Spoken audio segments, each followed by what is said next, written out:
Bonjour, bonjour, bonjour, bonjour. Oh là là, il me semble que ça fait une éternité que j'ai pas pris le temps de faire une vidéo ici sur cette page de bien-être global. Euh, pour ceux qui ne me connaissent pas, je m'appelle Cathy.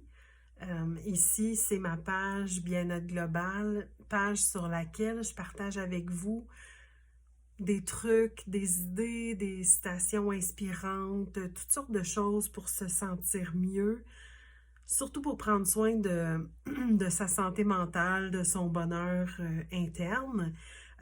C'est aussi ici que je vais partager mes disponibilités pour ceux qui sont intéressés à faire l'expérience du Reiki avec moi, à vivre une expérience d'hypnose ou même une expérience de tarot. Donc, c'est ici que je partage toutes ces choses-là.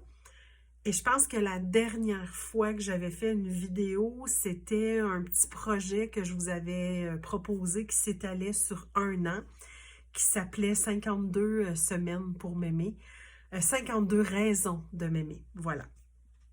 Et puis là, dernièrement, j'ai lu quelque chose, puis je me suis dit, hey, j'ai vraiment le goût de faire une vidéo là-dessus parce que j'ai envie de partager cette mentalité-là, cette intention-là avec les gens qui viennent sur ma page. Puis c'est quelque chose que je trouve qui est possible de faire, mais qu'on pense pas de faire. Et là, c'est vraiment de prendre le temps de le faire. Donc, ce qui est arrivé, c'est qu'à l'automne dernier, je suis sur un site où les gens échangent des trucs de façon gratuite. Et il y avait une dame qui se débarrassait d'un lot de livres de croissance personnelle. Puis moi, j'ai fait, ah oui, je les veux, je les veux, je les veux. Je suis allée les chercher. Et ce sont tous des vieux livres. C'est des livres que je ne sais même pas s'ils sont réédités. Fait que je ne sais pas si vous sortiez en librairie, je ne sais même pas si vous seriez en mesure d'aller vous le chercher. Mais bon. Le titre du livre m'avait accroché parce que ça disait quelque chose du genre les cactus aussi ont besoin d'eau. Puis, sur le coup, je comprenais pas trop qu'est-ce que ça voulait dire jusqu'à temps que je lise le livre et que là, je fasse ah oui, d'accord, je comprends. C'est-à-dire qu'un cactus, vous le savez, dans la vie, c'est pas une plante qui demande d'être arrosée fréquemment. Ça ne demande pas nécessairement tant d'entretien que ça, mais il reste qu'un cactus, si on ne l'arrose pas, éventuellement, il va mourir. Il y en a besoin. Et le parallèle que la personne qui a écrit le livre faisait avec l'humain, c'est de dire que ben, nous aussi, comme personne, même si on est souvent en train de donner aux autres et d'entretenir les autres qui sont autour de nous, on a nous aussi besoin de s'entretenir. Donc, on a aussi à arroser notre cactus si on veut qu'il continue à vivre. Et ça, j'avais trouvé ça super intéressant comme parallèle. J'ai fait comme, oh mon Dieu, wow, c'est vrai qu'on s'oublie beaucoup pour les autres. Ce qu'elle proposait, cette dame-là, c'était de prendre le temps de renouer avec le plaisir, avec se faire plaisir. Donc, prendre du temps pour se faire plaisir à soi. Elle avait deux approches différentes et c'est ça que je veux vous partager. Quand on s'aménage du temps pour se faire plaisir, elle, ce qu'elle suggérait, c'était d'y aller avec les sens. Donc, soit je me réserve dans une journée un moment pour faire plaisir à mes yeux. J'aime regarder quelque chose, j'aime voir des belles choses, bien, je m'aménage un temps dans ma journée pour le faire. J'aime sentir des fleurs, je m'aménage du temps pour pouvoir sentir des fleurs dans une journée. J'ai envie d'entendre une belle musique, j'ai envie de goûter quelque chose de bon, j'ai envie de toucher quelque chose de doux. J'essaie de penser tous les jours à me faire plaisir en choisissant une chose qui va venir faire du bien à un de mes cinq sens. Ça, c'était la première façon de penser, de prendre du temps pour se faire plaisir tous les jours. L'autre approche, elle y allait selon le temps qu'on avait de disponible.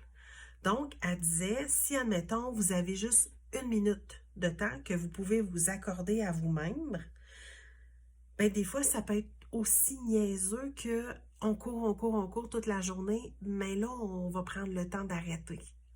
Ne serait-ce que pour aller faire un petit tour aux toilettes parce qu'on en a besoin, pour boire un peu, peut-être qu'on n'a pas bu beaucoup dans notre journée, pour juste prendre des grandes respirations. Et les autres trucs, je les ai devant moi, là, je vous en partage quelques-uns. Prendre des bonnes respirations en gonflant le ventre ou prendre 1 minute pour se dire des mots doux. Se dire des choses qui nous font du bien, se dire qu'on s'aime, se dire à quel point on est bon. On est tellement fort pour se taper sur la tête. Et là, prendre le temps de se dire qu'on est bon. On est bon dans ce qu'on fait, puis on fait du bien autour de nous. Ensuite de ça, là, elle augmentait. Puis elle disait, bon, ben quand on a un 5 minutes, ben on peut faire juste comme un petit détour quand on rentre à la maison, prendre un autre chemin, juste pour le plaisir de voir autre chose. Ou dire, ben je m'accorde 5 minutes au travail pour prendre le temps de regarder par la fenêtre puis voir qu'est-ce qu'il y a de beau dehors aujourd'hui. Ou sinon, ce qu'elle disait aussi, c'était comme, ben juste s'arrêter 5 minutes puis penser à rien. Et ça, c'est pas facile. Parce que vraiment, arrêter la machine, arrêter le hamster, puis prendre 5 minutes pour penser à rien, c'est vraiment pas facile.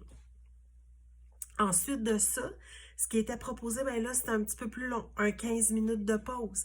Mais ça, un 15 minutes de pause, ça peut être parce que, bon, ben je décide que je sors du bureau. Je travaille dans un bureau, mais je sors du bureau. Je m'excuse, là, je travaille sur mon iPad en même temps. Je sors du bureau pour aller respirer l'air dehors. Je prends 15 minutes ou je prends 15 minutes pour envoyer un message à quelqu'un que j'aime, pour lui dire que je m'ennuie, pour lui dire que j'ai hâte de voir cette personne-là. Ou je prends un petit 15 minutes pour l'appeler, pour lui parler au téléphone. Quand on a un 30 minutes, là, quand on décide de prendre un 30 minutes pour se faire du bien, ben là, elle disait, ça peut être s'asseoir avec le journal du matin, dire, hey, je m'en vais prendre un bon bain, je m'en vais m'asseoir dans le bain pendant 30 minutes. Là, c'est mon temps à moi.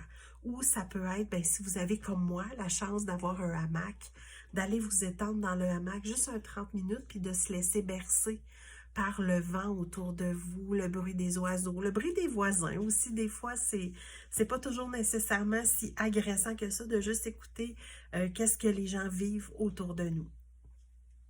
Quand on a entre 1 heure ou 1 heure et demie, ben là, on peut prendre le temps soit d'aller déjeuner au resto, on peut prendre le temps d'écouter un épisode d'une série qu'on aime, on peut dire, ben je vais jouer à un petit jeu de société, ou ben là, je vais vraiment m'asseoir dans un endroit calme, puis je vais lire. Je vais prendre le temps de lire calmement, juste pour moi, lire un livre que j'aime. Ensuite, ben là, on passe à une demi-journée ou une journée complète. Là, quand on s'est pratiqué avec le 1 minute, 5 minutes, 15 minutes, 1 heure et demie, là, on arrive soit à une demi-journée ou à une journée complète. Mais là, c'est sûr que ça peut être une demi-journée où on décide de faire de la popote. Si on aime ça, pas si on est obligé d'en faire pour les autres, mais si on aime faire de la popote, puis qu'on décide que, ben ouais, moi, ma demi-journée, c'est ça que je vais faire. Ça peut être une demi-journée de magasinage, une demi-journée de marché aux puces, si vous aimez ça. Ça peut être une demi-journée, je vais aller visiter un musée. Disons que vous aimez ça, vous aussi. Ou si vous êtes artistique, ben, ça peut être une demi-journée que vous consacrez justement à un art que vous aimez faire. Moi, j'aime beaucoup faire du crochet. C'est sûr qu'une demi-journée, ça devient intense sur mes mains. Ça, je le mettrais plus dans mon 1 heure, mais vous comprenez qu'est-ce que je veux dire par là? Ou ça pourrait être aussi, ben là, je m'assois, puis je flâne, je relaxe, je garde mon pyjama, puis j'écoute un bon film ou quelque chose comme ça. Donc, ce genre de choses-là. Ou ça peut tout simplement être une demi-journée au spa, aller se faire masser pour aller se faire du bien. L'important dans tout ça, c'est vraiment de revenir au concept du cactus qui lui aussi a besoin d'eau. Fait que c'est de penser que moi aussi, comme personne, j'ai besoin d'être arrosée de ce bien-être-là, de ce soin-là, de prendre soin de moi. J'en ai besoin de recevoir ça si je veux pouvoir en donner aux autres après. Donc, c'est vraiment l'objectif que moi j'ai compris, en tout cas, c'est vraiment ce que moi j'ai retiré de ce livre-là, de dire, c'est un peu comme quand on dit aux gens, si vous voulez sauver quelqu'un, vous devez d'abord vous assurer que tout est sécuritaire pour vous. Vous connaissez le principe, là, c'est vraiment souvent ce qu'on dit. Donc, c'est ça que j'avais envie de partager avec vous autres, puis j'espère que vous allez avoir le goût de le faire aussi. Moi, ce que je vous suggère de faire, c'est peut-être de vous prendre une feuille de papier, puis de vous faire des colonnes, c'est 1 minute, 5 minutes, 15 minutes, 1 heure, 1 h 30, une demi-journée. Puis réfléchissez à des choses que vous aimez, des choses qui vous font du bien, que vous prenez peut-être pas tout le temps de faire, tout le temps de faire pour vous, puis classez-les selon les colonnes. Combien de temps ça me prendrait pour me faire du bien de cette façon-là? Classez-les, puis essayez de vous entraîner à dire « Hey, j'ai fait ça aujourd'hui, check, je le coche. Hey, j'ai fait ça, je le coche. » Pour que ça devienne un automatisme de prendre du temps pour vous faire plaisir, pour vous rendre plus heureux, pour travailler sur votre humeur générale aussi, qui va, je pense, comme avoir des conséquences positives sur votre productivité au travail, sur votre créativité aussi au travail. Moi, je pense qu'il peut y avoir plein de conséquences bénéfiques de prendre le temps, d'être là pour soi, puis de prendre soin de soi. Donc, c'est là-dessus que je vous laisse. C'est sur cette belle réflexion-là. N'oubliez pas que votre cactus, il a aussi besoin d'eau. Lui aussi, il a besoin d'être arrosé. Et j'étais en formation là, et en grande réflexion tout le week-end là, sur ma formation en relation d'aide. Puis je suis ressortie de là avec une phrase. Si vous êtes une personne qui est extrêmement engagée, qui est toujours là pour les autres, qui donne beaucoup de son temps, moi, ce que j'ai pris conscience durant mon week-end, durant ma réflexion, c'est que mon temps, il m'appartient. Je peux le donner à qui je veux. Je peux le mettre où je veux. Et je dois toujours me rappeler que ce n'est pas parce que j'ai du temps de libre que je suis obligée de le donner aux autres. Parce que c'est le temps que je peux prendre aussi pour arroser mon cactus. Donc, je vous remercie d'avoir regardé cette vidéo. Si jamais vous avez le goût de me partager en commentaire qu'est-ce que vous allez faire pour arroser votre cactus un peu à tous les jours, bien, ça va me faire plaisir de vous lire.